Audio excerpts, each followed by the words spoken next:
Okay, so we're back for the second part. In between, if you remember where we left off, the painting had the areas massed in, or the suggestions. So the trees were there, all of the parts were in place, and I had started laying in the um, basic masses of the foliage.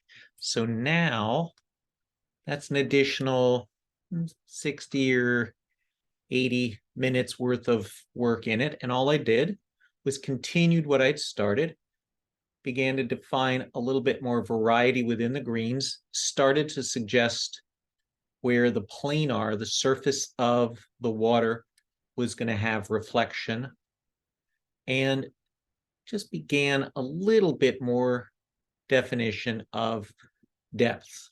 Typically, a pictorial space, a painting, if you're working from observation in a realistic way, consists of foreground, those objects that are cropped and sort of there with the viewer, middle ground, generally where your focus is, and then background, which would be the greatest depth indicated in the painting. So I'm starting to define those parts.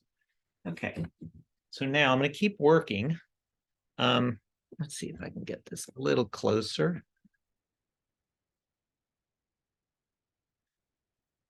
So my goal at this point is to just keep looking at those layers of depth. And I tend to work back to front.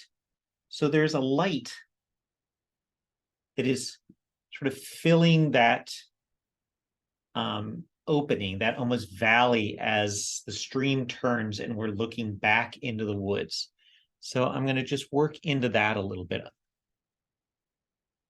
So I'm going to create a really nice, brilliant light tint, a really sort of electric leaf green that I'm tinting.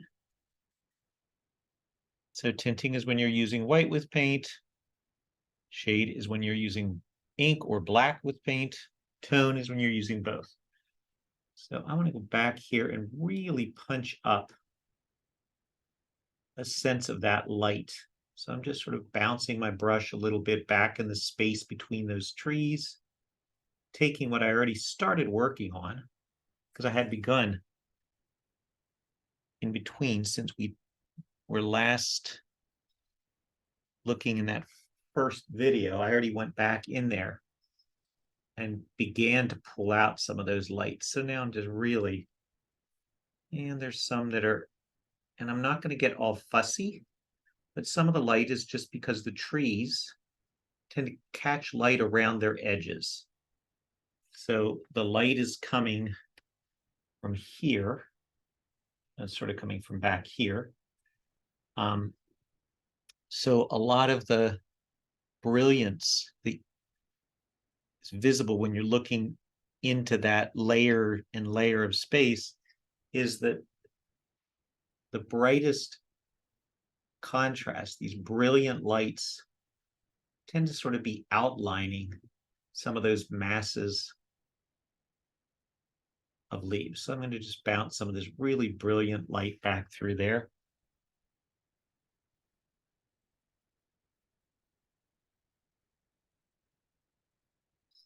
Again, I'm not trying to be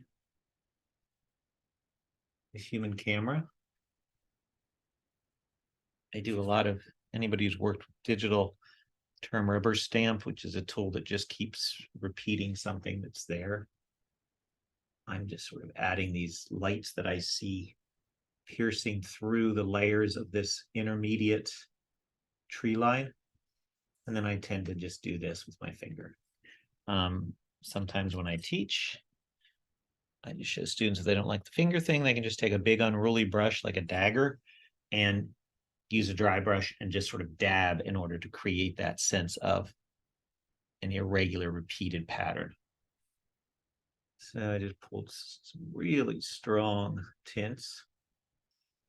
Again, I'm bouncing them in those lower areas where light would be coming through. And as I'm putting them in, I'm also just sort of reinforcing how I'm putting them in this sense that they're coming, through trees. So I'm sort of stroking them in a way. I can do it with this to show you. Color's drying really fast because right now I didn't put any medium, and medium slows the drying. There's a variety of kinds of mediums. So on my palette, all over the palette, I put this, what you can sort of see as this white goo that's all around. That is glazing liquid, which just slows down the drying and adds viscosity. So for people who like a more oily, slower dry, that's a medium. You can also use, and I have that in a small jar, just the acrylic polymer, that which is the base of the acrylic paint. I'll thin with that often if I don't need to keep working an area. Okay, so I'm just going to come down here, trying to create a little bit of a differentiation between a super brilliant light that's hitting towards the back versus that light getting a little less brilliant, I should say a little less tinted, desaturated as it moves closer to me. Meaning I'm going to use more of the pure pigment and less of the white. So I'll still have a brilliant contrast. So for example, there is a much purer sort of apple green. So it's reading as lighter, but it isn't quite so much of a desaturated tint. Desaturated color will tend to move backwards, which is something I wanted to happen down there. So I'm controlling where it is I desaturate. So I just grabbed a brush of that medium, because this can stay wet for a little bit. I don't mind, because I won't be blending the way I would if I was doing a figure, but I will still be working into it. So I'm just making the choice to use some medium so that that paint stays a little bit wet, able to be manipulated, some able to be blended, worked around. So this color I'm putting in is warm. And I'm just bouncing it through. So once again, not trying to finish the painting. I'm working in a technique which I know will find me doing layers. So here's again, I love these big clunky brushes that don't give you a lot of control, because I don't want this to feel overly worked or sort of precious, that it loses some of the sense of the space and the movement in the environment. So I don't want it to feel like a super tight little photograph. So I'm just going to add some of that, enhancing a little bit of that light that's coming through the trees. I see in these reflections. Once again, this is a big old sloppy brush, so I can just sort of drag it through. That helps to, in this case, focus the brushwork, the strokes, in a horizontal pattern that helps to reinforce the planar quality of the surface of the water. So I'm going to mix a darker green. So I just pulled some phthalo blue green, and I'm going to pull down some, for anybody who's a painter, I'm just grabbing cadmium yellow dark, sorry. And one of the difficulties, I always use ink. Ink adds a bit more of an organic quality to the green. So even though I put a little bit of it in, like, sense that green better. So I'm going to just start to pull some of those contrasts through.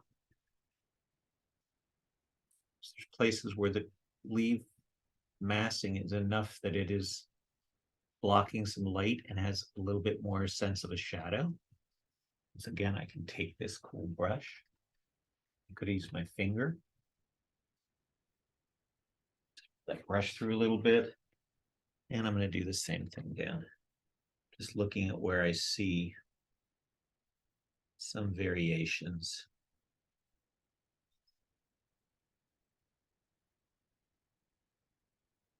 And at this point, I could start to play around. There's going to be a variety of levels, and the foreground will tend to have the most clear focus, highest contrast. And I can see that there's going to be some of those. So I'm just working a little bit of it in. Once again, knowing that I'm not finishing the painting. I'm going to go through this in several different layers. So just getting some of that nice contrast in there.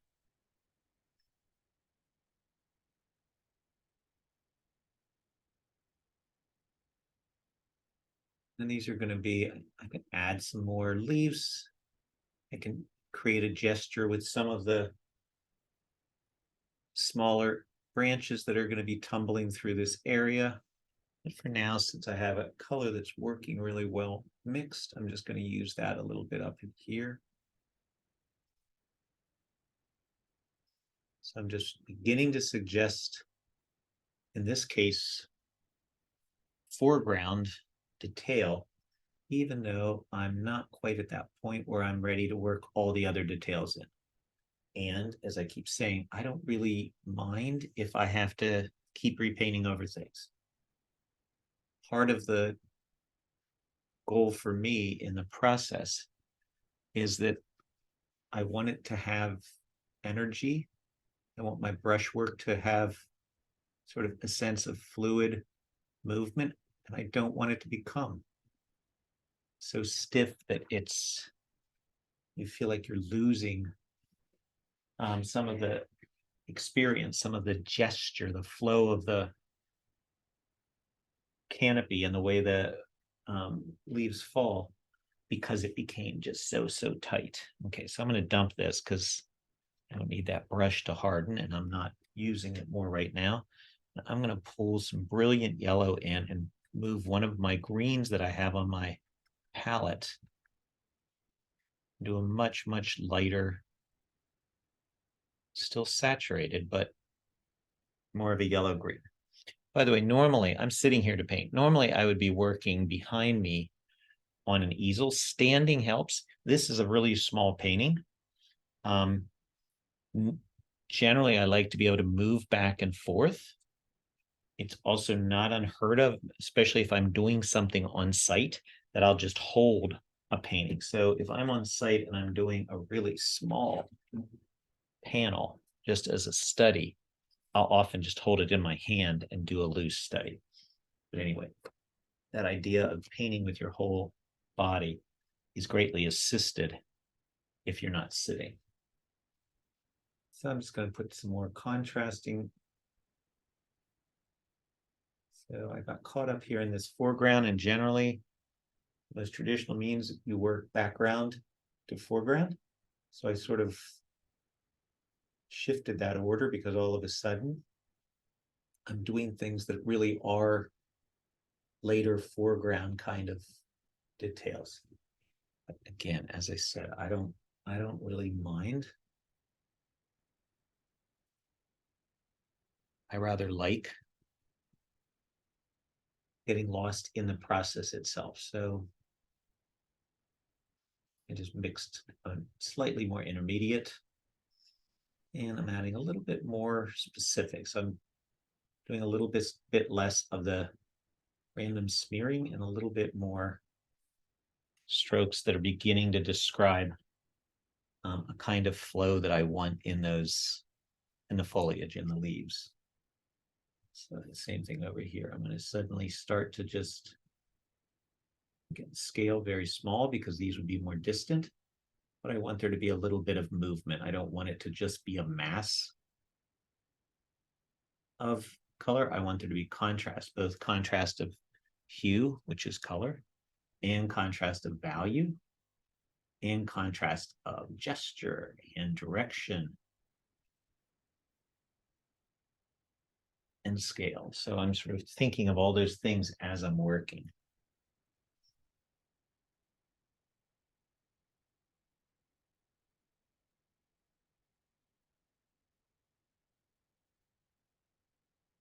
I'm trying not to. Generally, you're not gripping the brush much. So this brush is really loosely in my hand because I'm not working with a pencil or a pen. And I want that brush to flow and move. So I'm sort of spinning it, which is helping me to keep the paint active, and it's keeping my strokes from getting all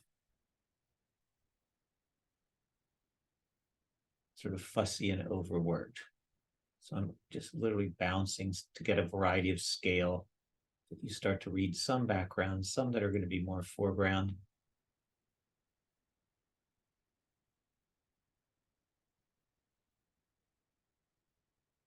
And I'm going over the trunk, even the one that is the closer tree, because there are a variety of different branches. So there we go. Sort of starting to like a little bit of what's happening. Back here, this is getting a little bit more distant, so I might just bounce a little bit, because when we see a lot of clarity, the way our perception works, clarity moves something forward. Softer, more diffuse edges, lack of clarity, will push something backwards. So I want some of this detail to move within this canopy into the middle ground. So I just sort of bounce through down there. There's some distinct branches that are in front of this tree. So in some places, I'm really focusing on that. Smashing, I tend to destroy brushes because I like the effect again of, in this case, I can't get a lot of control out of the way I've smashed that brush. And I like that because, again, I don't want this to become fussy and feel like it is sort of overworked. Okay, so I'm just going to get some of this variety of foliage in this foreground. Not trying to paint all those leaves. I'm just trying to create a sense of the different textures.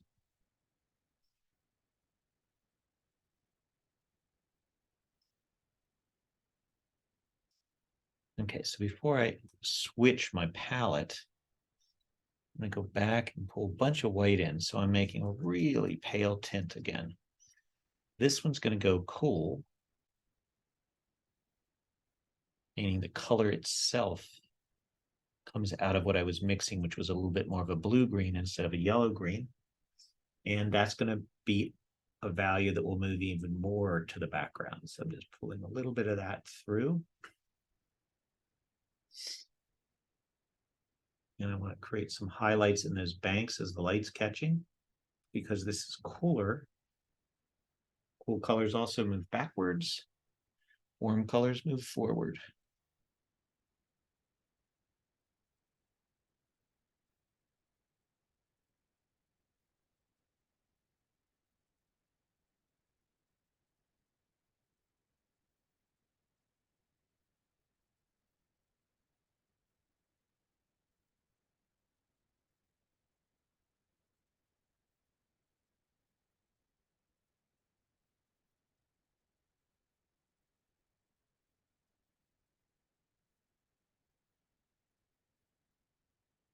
So I'm sort of smashing that brush again because I just want to get some of the texture.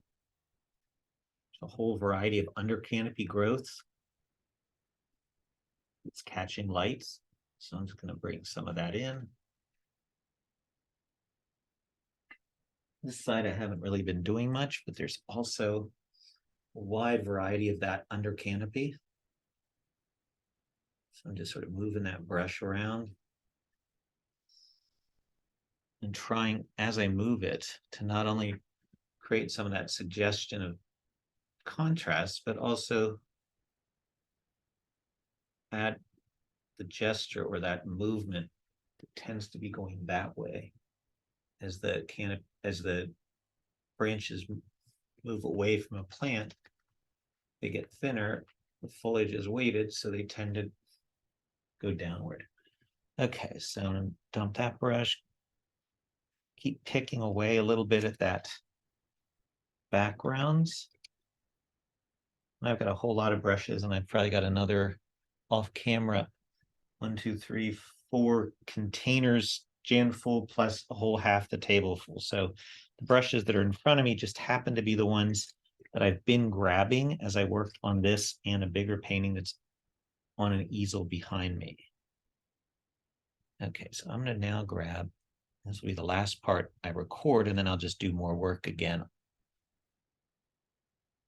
So I'm making a really brilliant sky blue, the same blue that I was working there, which I happen to be using cerulean because it is a warm summer sky.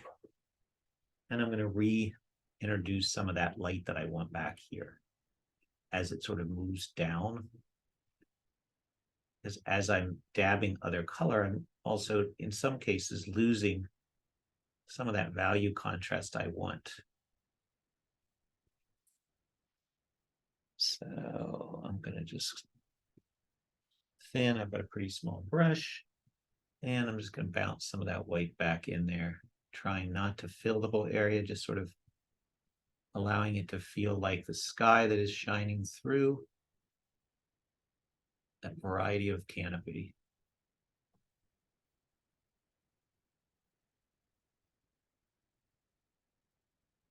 Once again, trying really hard not to get all, this is not a paint by number. Nobody sees the subject I'm working from. What they see is the painting. So the painting is what I'm focused on, not whether I'm getting it exactly like the reference photos I brought back into my studio, or in many cases, the study paintings that I brought back. I see those as just my getting to know and becoming comfortable with the air, the environment, the movement, so that as I paint, it's much, much more than just painting the reference of masses and textures. It's actually trying to figure out how, as I paint, I'm also focused on the light shimmering through, the breeze moving, in this case, leaves, brilliance of a summer versus if this was a fall or a spring or winter painting. So I'm just going to get a little bit more of this. Once again, I'm making this up, not worrying about, wait, I think there was more light that was sort of a funny shape that was coming through right there. I'm just doing what I think makes sense to convey the particular sensation that I experienced and that I found to be attractive, engaging, interesting about this particular afternoon, this particular bending creek. So now that's a little more light coming down in there. Since I've got the paint mix, this nice sky, I'm just going to go ahead and pull some of it in here. Foliage is always rustling, always moving. Light is getting through in various places. Sometimes we get stuck in a schemata where we just sort of think that everything looks like that idea that we set in place when we were little kids, like, you know, trees have big popsicle masses of leaves, and then there's a large trunk that just comes down from there. The reality is they're highly irregular. There's always movement, there's always gesture. So let me just get a little bit more of this in, and then I'm going to take a look at where this is, and I'm going to keep painting. So in between these pauses, I'm also doing more work in it. So I am going to keep focusing on what it is that I've been talking about on this part of the recorded process. The difference is I'm going to do it I'm going to do it by myself. And I actually don't sit here and have a dialogue with myself. It's sort of going on in your head, but no, I'm not talking it off. I'm not talking through it the whole way like I am when I have an audience or a virtual audience. Okay, so now it's starting to get much more of that sense. You can see if I pull,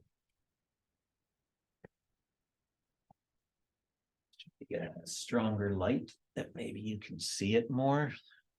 Now then you just see the reflection of the light. So before I go away, what I'm going to do is my very first suggestion of some of the light that is going to work on the surface. So I just put some acrylic polymer medium. I mean, this is going to dry really fast. And I'm smearing my brush and smashing it so I didn't pull any new paint into that. And I'm looking and I can see that there's going to be this suggestion of movement in that surface of the water. So I'm just going to start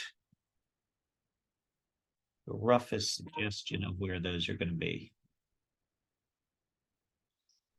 So I'm smashing this brush because it opens the brush up. Terrible for brushes, but I can always buy brushes.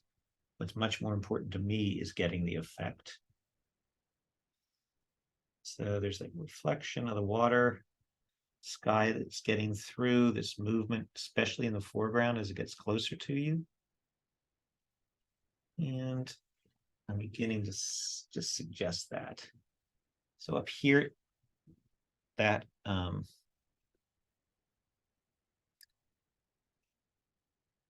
scale of that is a little bit too big. So all I'm going to do is bounce this brush just to pick some of that up. Same thing, I don't like that. Sometimes I'll just go right through with a brush and it's already semi-dry, but it just gave me a chance to pick up a little bit of that. So now I'm doing it. This is where I want really small scale because this is describing something going on the surface of that water that is considerably farther away than what's happening down here. So I've got this irregular brush. And that gives me at least the beginnings. While I have this and it's still active, I'm taking brown into it. I'm going to create a tertiary, a neutral, meaning I have white, I have some black, and I have two colors at this point. And I'm going to add a third, just a little orange to warm that up and make it. I'm making these choices. This isn't necessarily exactly what I see on the photos that I have here, but it is what I want to be conveying. So I have this color. I'm going to just pull a little bit of that through while I'm at it.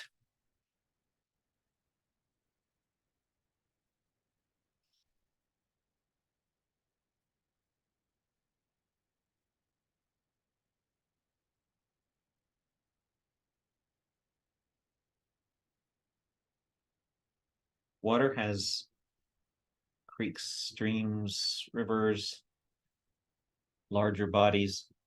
There's usually three things that are happening, particularly when you're looking at something like a creek or a stream.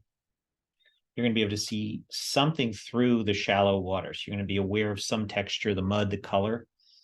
You're going to see light and shadow working within the water itself. That's just part of the surface, the water, and everything within the environment that would be casting shadow or blocking light. And then there's the colors that are reflecting in the surface of the water. So my last little thing, and then we're going to close up and I'll just work a little bit solo, is I'm going to take another fine brush. My greens are still active. I only needed a little bit of them. I'm going to take a lot of the medium again, right into what is a little bit of that green that's left on this brush, because I do see some greens that are in the water. And I'm going to just very loosely just begin to suggest where some of those greens will show up here and there within those reflections. This side over here is going to be a lot of rocks, which I've really barely begun suggesting at this point. But I can see there's greens that show up. I just grabbed a soft brush I'm just sort of moving those greens around a little bit. So at this point, I'm fairly, let's see if I can get that. There we go. So still a whole lot to do, but it's moving along. And again, I've been building predominantly back to front, thinking about light to dark. And in acrylics, just like oil, anything that's self-covering, I'm working in a lot of the darks I worked in first. And now I've been building the lights into those. Okay, so we'll see where this is after another couple hours.